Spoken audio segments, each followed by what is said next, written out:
Hey guys, what is going on? I am back again with another video, and shout out to everybody that supported my last video on how to produce like Vigro Deep.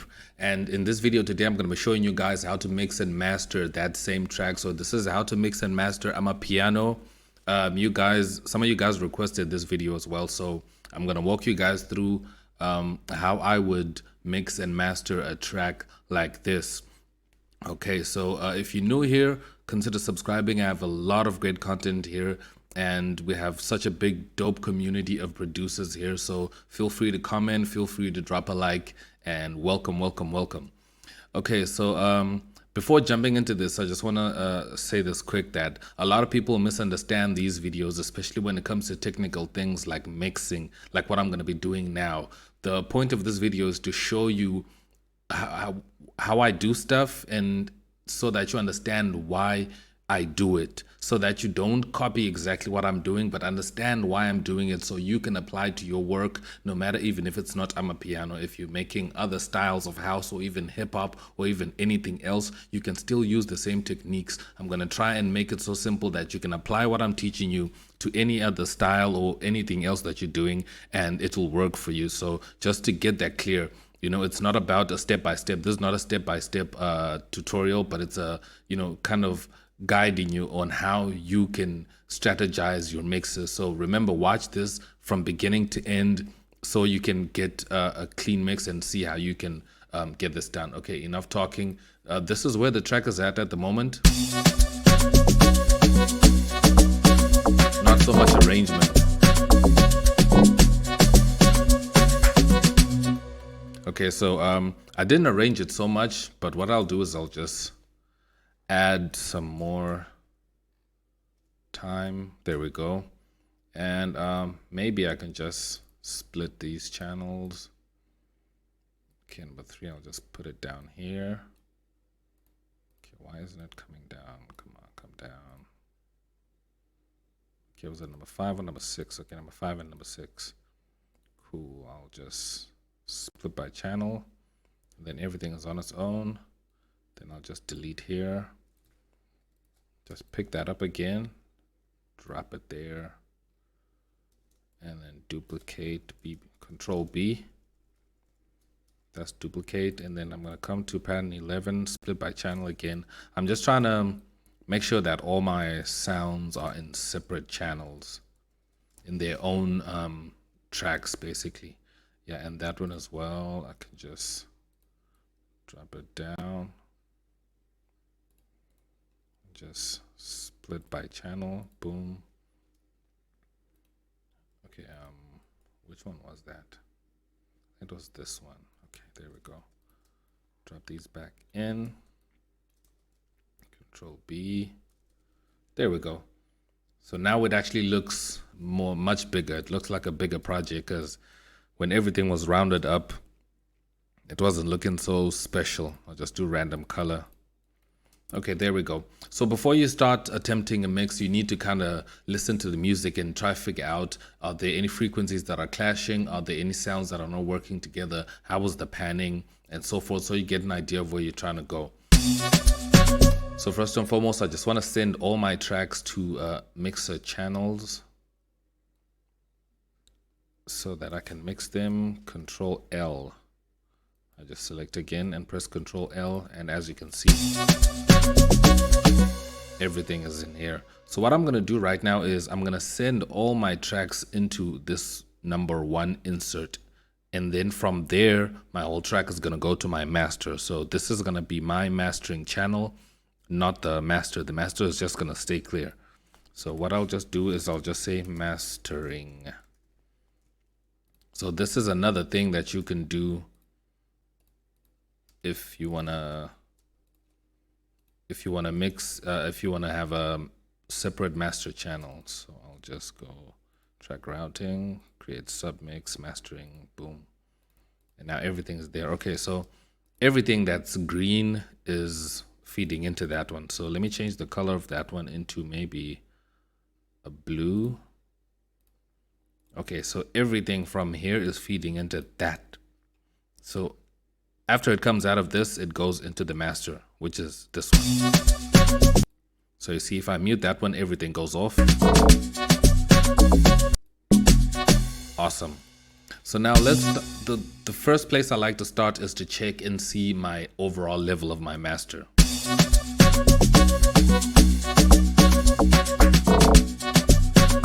And as you can see, I'm actually clipping. I'm going very loud. So what I'll do is I'll just press Control Shift and select all my channels and lower them till like maybe minus, let's say minus 9 dB. Try that again. Now you can see that we have headroom. We're around minus 9 over here. So we have all this headroom to work with and make sure that we build up to. So that was the whole point of doing that. And then next, what we want to do is we want to go to our plugins like Morphine, and make sure that they're not clipping. So let me just go and look for the channel. Here it is.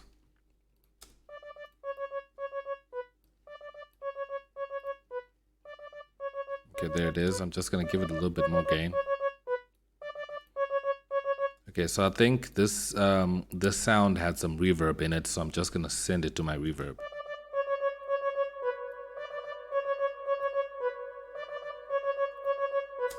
Now let's move to the purity. The purity is this one. Let's see what I have in there. Okay, I have that sound, and purity sounds don't have so much gain.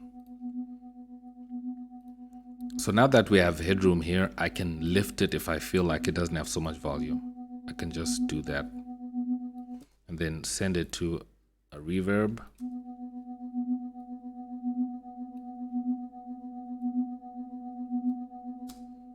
Okay, what else do we have? We have another Morphine here. Let's check that out. This one. Add a little bit more volume. This one already has some reverb that's affecting it. And I'm just going to switch that off and add my reverb. Not too much though.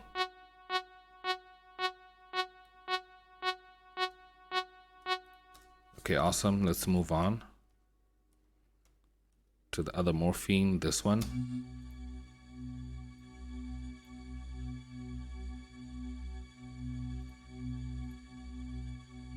Just bring it up a little bit. And what I can do is I'm gonna stereo enhance this and add stereo enhancer, and just put for strings. The four strings preset in stereo enhancer gives a doubling effect. You'll hear what I mean. This is without. It's right there in the middle, and if I switch it on, now it's nicely spread out stereo wise. It's playing on both sides, left to right, so that it leaves room for the other sound that I previously tweaked. You know, that AmaPiano drone sound. So now let's move on to the next sound, which is our log drum.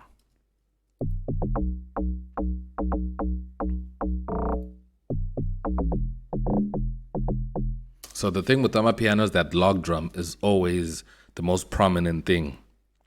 It's even more prominent than the kick. That's why it does a lot of attack. So let me just make sure I raise it up a little bit. And I'm gonna add a little bit of bass boost to the log drum, because I could layer a sub frequency instrument to this, but I don't want to do that. I just want to keep log drum on its own, and then I'll just add frequencies. I will show you how to do that. Matter of fact, let me do that now while we're still here on the log drum. So what I like to use to do this is R bass by Waves. Let me see if I can find it. Gravity, R Vox, R Verb. Okay, let me go this side. Installed effects, not new, VST.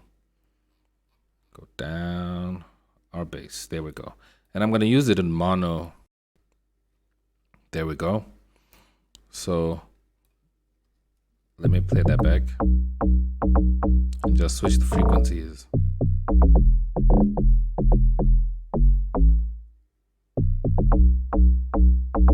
So this is without.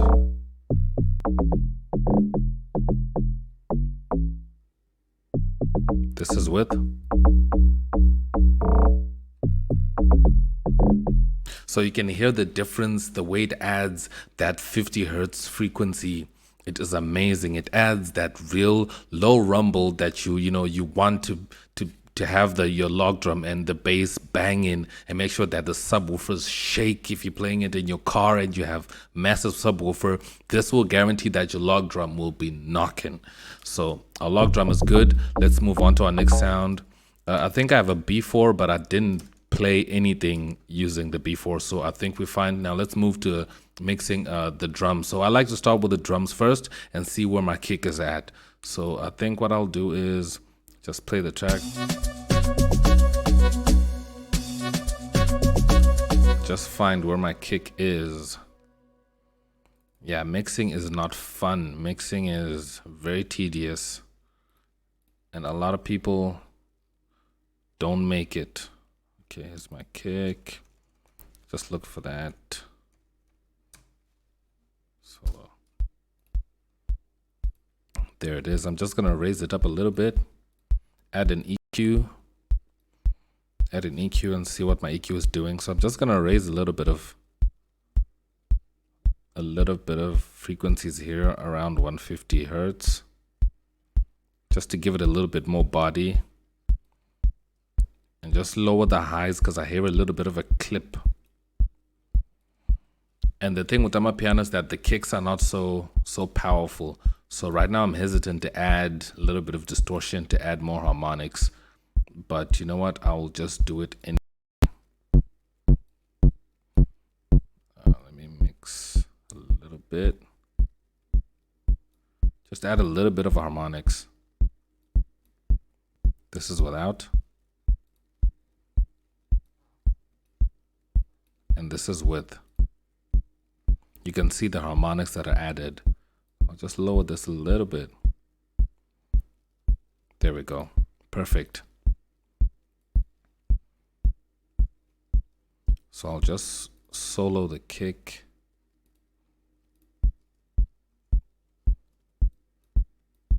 Now let's add the other sounds.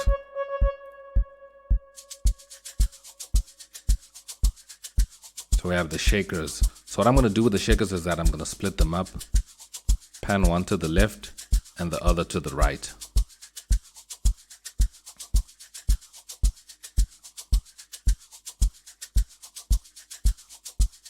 Right here. I'm going to have one close to 9 o'clock and the other one close to 3 o'clock.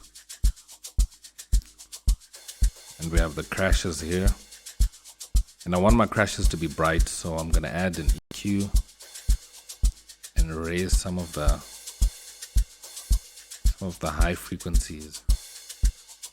Because I don't want to give it volume, but I just want to give it a little bit of shine, because I don't want it to be loud at the same time as well. And I'm just going to cut off some of the low end. Now let's check that snare. It's actually a rim. I'm just going to raise it a little bit. And it sounds cool. It's good quality.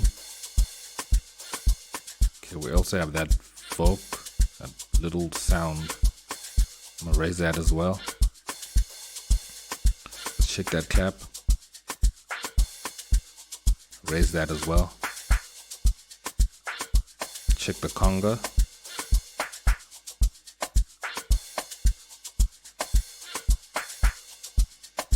And I can hear that this conga has a bit of stereo imaging in it as well. And I like that, you know, gives it more character. Let's check out the other snare. Okay, we want the snare to be more prominent.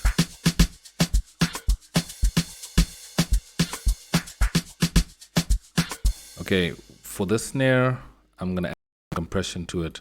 I'm going to add some compression to the snare just to make it more slap a little bit better. Just increase my ratio.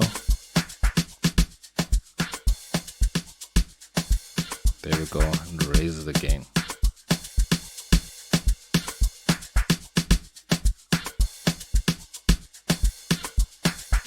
just lower my attack and raise my release. So this is without, and this is with. So you can hear that my snare has more body and it's slapping a bit harder, and it's now shorter. It's no longer sustaining as much as it does originally. Just open up the other conga, and I'm going to add an EQ to this conga because I want to boost some of the frequencies and make it more mid-rangey, because the other conga is a bit high. There's more on the high section over here. I'm going to raise it here in the mid-range. Lower some of the treble.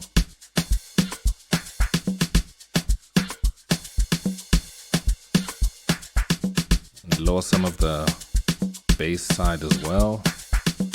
Might have unnecessary sub-frequencies. That sounds good. Let's add that other snare.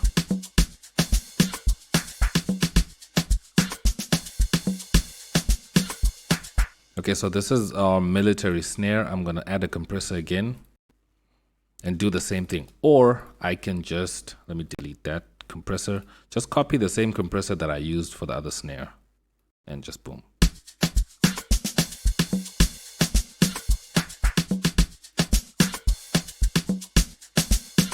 Just lower the threshold.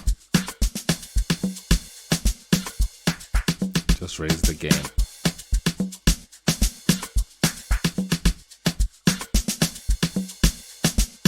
So this military snare is giving this giving this track more presence in the high mids, and then this other snare is kind of in the mids and the low mid side, so they are not fighting for frequencies in the same space. That's why they make sense together.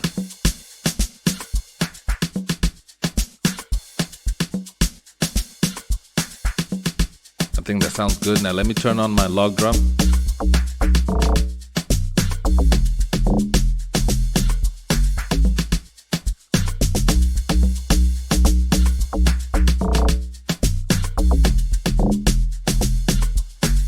Sounds good. Now let me bring in the purity. And bring in the morphine.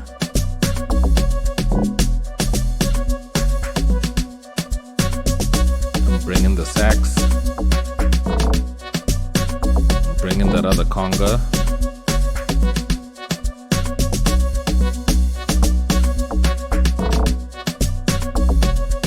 And bring in this other cymbal over here.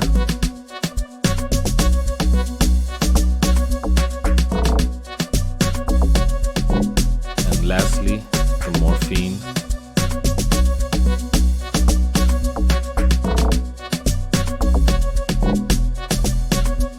Now to check our level, you can see our level over here is -3 dB. And that's a safe place to be at -3 dB, because when we get to mastering, we can then lift it up. And AmaPiano is not a genre that is really tightly mastered, like in terms of having a real loud and tight master. It is powerful because the log drum is the most concentrated instrument out of everything, because people just want the log drum. They just want that bass line that hits in the clubs and, you know, in the cars and all that. So that's what we're going to concentrate on the master. But I think the mix sounds good enough.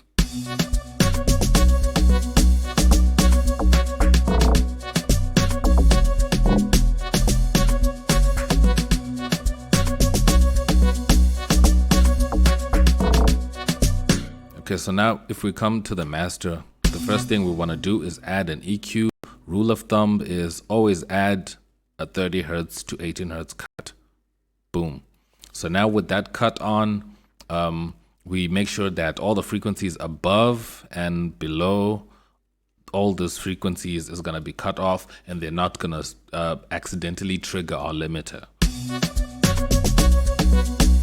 Yeah, because you can barely hear what I've cut out here. If I do a back, an on and off, you won't even hear the difference. See, no difference at all. Okay, so what I want to do first is tone the track. So I'll add an EQ, lift some of these mid-range, and lift some of the bass, because we want this to be banging and to really thump, and lower some of the highs and kill some of the low mid. So this is basically kind of a smiley face EQ that I did, you know, when you raise more on the treble side and on the bass side as well, and just dip some of the mid-range out. I just did kind of a smiley face style EQ, you know, just for a tone. And then next, what I want to add is a compressor. So what I'll just do is I'll add a multi-band compressor, and this compressor is really tricky. I think I need to do a tutorial now to use this compressor properly, because multi-band compressors are really powerful and they do a really great job. If you don't really know how to use it yet, you can just use the presets. It has really good presets like the general purpose and general purpose 2, and the mastering presets are actually pretty fine. And let me know down in the comments if you want to see me use this compressor. But usually the compressor I use is the Fab Filter Pro C. That's the one I normally use for mastering, and they have also really nice presets here for mastering. I like to use the gentle wide mastering. That's the one I really like. So let's check that out. Just raise my threshold all the way up.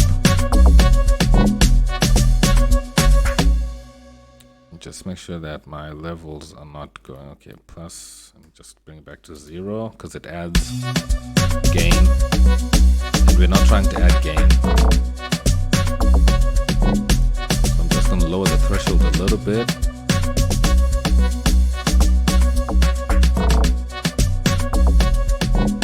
I think that's safe. And what I love about this is that you have this side chain, or you have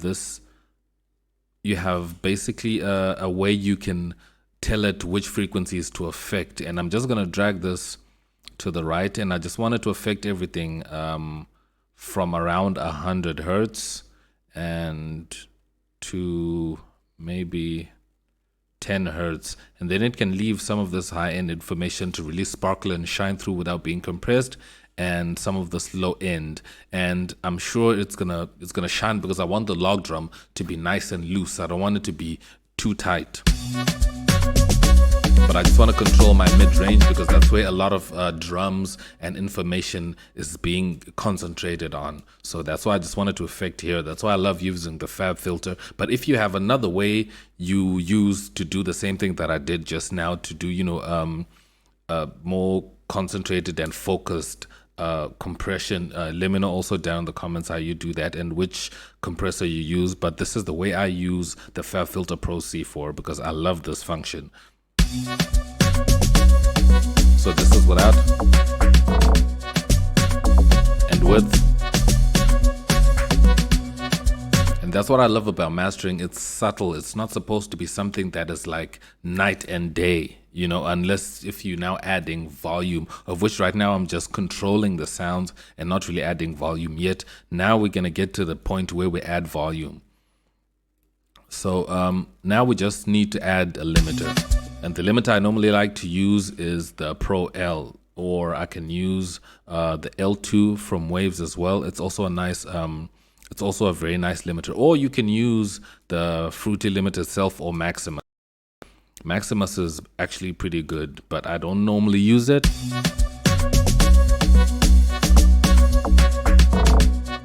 I don't normally use it because I feel like I just need something simple, because I just want to raise the level of the mix and not work on other little nitty-gritty things, more advanced things. So I'll just add a Pro L. There we go. So an easy thing to do with the Pro L is you can just raise the gain.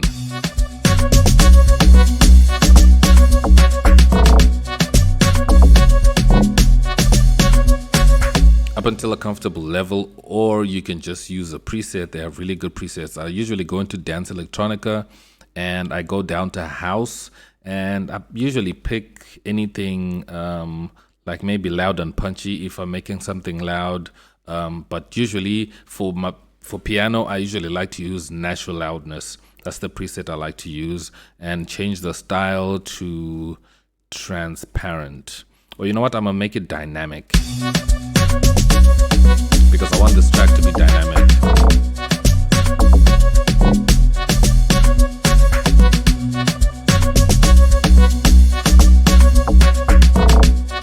So as you can see, this is the gain reduction that's happening. So what this limiter is doing is that it's chopping everything that is going above 0 dB. So all the lines that you're seeing come down here, and the red lines that you're seeing here in the track is the level that is being chopped off by the limiter and not being allowed to go over 0 and stay in the nice and safe section. That red, and it's usually the drums.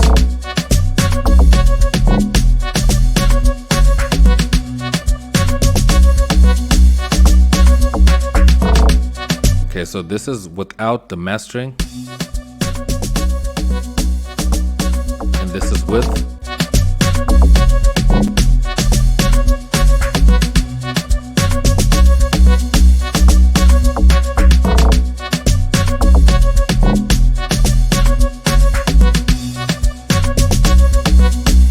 So there you have it. I hope this was very informational for you guys and helped you understand, you know, the process of mixing. And it doesn't end here. This is not the end of the mixing process or the mastering process of this track. This was just an attempt. So in doing this, I'm gonna now play it in different speakers and different systems so I can hear how it's sounding, and then I can come back and adjust accordingly. If I go back and figure out that my snares are too loud or not too sharp, or any instrument is not in a place where I would like it to be, then I'll just definitely come back and alter it. So this is not the final print. I'm not going to render it out yet, you know, as of yet as the master. So it's a process. You have to keep attempting it. I can even save this as the first attempt and come back and do a whole clean mix, reset everything again, and do another copy, or even maybe 5 versions of the same track, and then pick one, and or maybe have other producers tell me which one they like the most, and the one that most producers like the most is going to be the final. So that's basically the process of mixing and mastering. I hope everything was clear. You can apply all these techniques to your own work, you know, in any of the style that you work. Most of the videos and most of the people that I watch that do really good mixing and mastering, that are big mix engineers, they usually do pop music and you know, band music and rock and all those other genres that are non, you know, urban genres, and they are pretty good. And I apply those same techniques to the music that I make, and it works for me, you know. So hopefully this is going to work for you, but you let me know down in the comments. If you have any further questions, drop them down in the comments. Remember, if you're new here, subscribe so you don't miss out on my videos. Click that bell so you get notified whenever I upload, and drop me a like to support the channel, guys. Thank you guys so much for watching. I love everybody that subscribe to the channel and everybody that support my videos. Thank you guys so much. I really appreciate each and every one of you. I'll see you guys in my next video. I am X and I'm out. Peace.